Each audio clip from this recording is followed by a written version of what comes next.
আমি ঢাকা থেকে করছি। জি।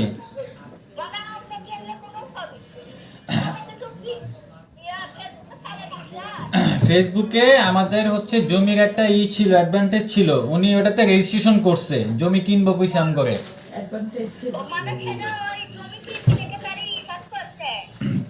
না, এখন হচ্ছে উনি আপনাকে কি জমি কিনবেন?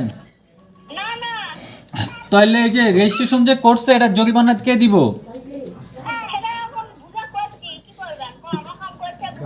এখন বুঝা করলে তো হবো না, এখন তো আসলে এটা যদি করি।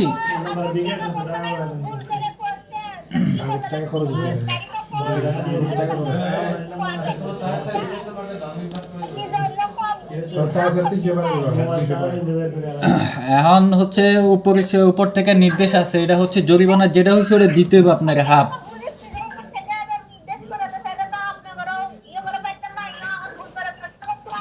এখন এই যে উল্টা পাল্টা যে মোবাইল টিভি বিভিন্ন জায়গায় যে রেজিস্ট্রেশন করে এটার একটা করতে হবে।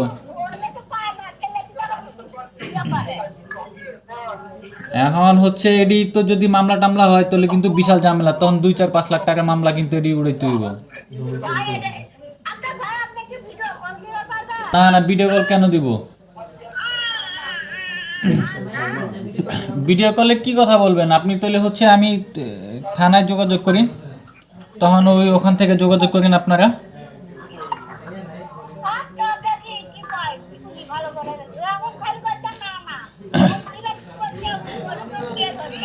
এখন এটি যেন ভবিষ্যতে না করে এটা মাইক দিবেন, বুঝছেন? এটি খুব সমস্যা।